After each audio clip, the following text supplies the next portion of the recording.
மக்களவை தேர்தலில் முதலமைச்சரின் ஸ்டாலினின் தலைமையின் கீழ் 40 இடங்களிலும் பெற்ற வெற்றி சாதாரண வெற்றி அல்ல, வரலாற்று சிறப்புமிக்க வெற்றி என்று முதல்வருக்கு கூட்டணி கட்சி தலைவர்கள் புகழாரம் சூட்டியுள்ளனர். அவர்கள் வடக்கே இங்கே தெற்கே எல்லாவற்றையும் அடைந்து அந்த ஜனநாயகம் தீவிர சிகிச்சை பிரிவில் இருந்தது. தேர்தலுக்கு முன்னாலே மிகப்பெரிய அளவிற்கு அங்கே ஜனநாயகம் தீவிர சிகிச்சை பிரிவு, அந்த தீவிர சிகிச்சை பிரிவிலே பிழைக்குமோ பிழைக்காதோ சர்வாதிகாரம் வந்து அமர்ந்து விடுமே என்று பயந்த நேரத்திலே தான் இந்த மருத்துவர்கள் மருத்துவம் செய்ததால் தீவிர சிகிச்சை பிரிவில் இருந்து முழுமையாக மருத்துவமனையிலிருந்து வெளியே வரவில்லை, ஆனால் பொது பிரிவுக்கு வந்திருக்கிறது. அதுதான் மிக முக்கியம். இந்த 3 ஆண்டு கால ஆட்சியில 110 விதியை படித்து பார்த்தால் 110 விதியின் கீழ் மாண்பு முதலமைச்சர் அறிவிப்பார், ஒரு மாதத்தில் திட்டம் நடைமுறைக்கு வரும், நடந்து கொண்டிருக்கும். அடுத்த கூட்டத்தொடர் தொடங்குவதற்குள் அதற்கு ஒரு முடிவு ஏற்படும். இப்படி ஆட்சி செய்தால் இன்னும் 25 ஆண்டுகளுக்கு நம்முடைய கூட்டணியை, நம்முடைய முதலமைச்சரை யாராலும் அசைக்க முடியாது என்ற வரலாறு படைக்கப் போகிறது.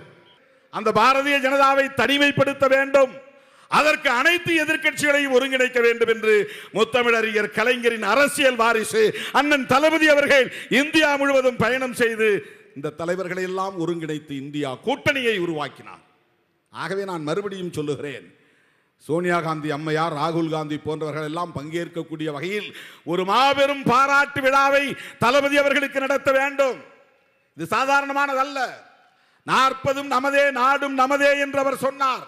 40 நமதாகிவிட்டது, நாடு இன்னும் நமதாகவில்லை.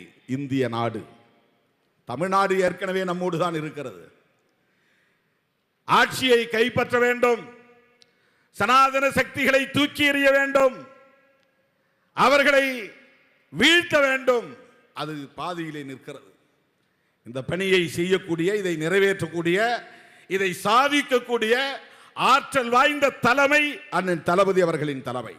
இந்த வெற்றி சாதாரணமான வெற்றி அல்ல.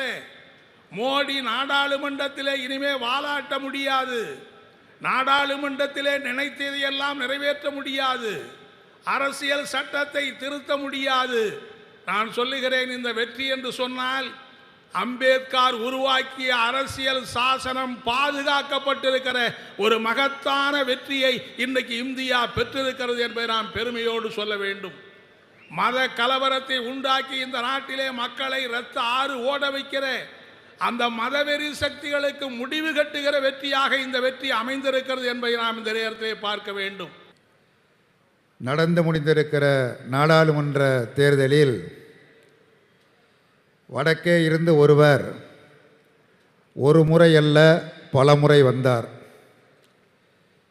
8 முறை வந்தார். சில நேரங்களில் 8ன்னா குட்டிச்சோறுன்னு கூட சில பழமொழி உண்டு. நான் அந்த பழமொழியெல்லாம் எனக்கு நம்பிக்கை கிடையாது. 8 முறை வந்தார். உரியில் இருக்கிற கருவாட்டை எடுப்பதற்கு பூனை சுற்றி சுற்றி வருவதைப் போல 40 தொகுதிகளும் இங்கே பத்திரமாக நம்முடைய உரியில் இருக்கிறது. உடனுக்குடன் செய்திகளை தெரிந்து கொள்ள சன் நியூஸ் பெல் ஐகானை கிளிக் பண்ணுங்க.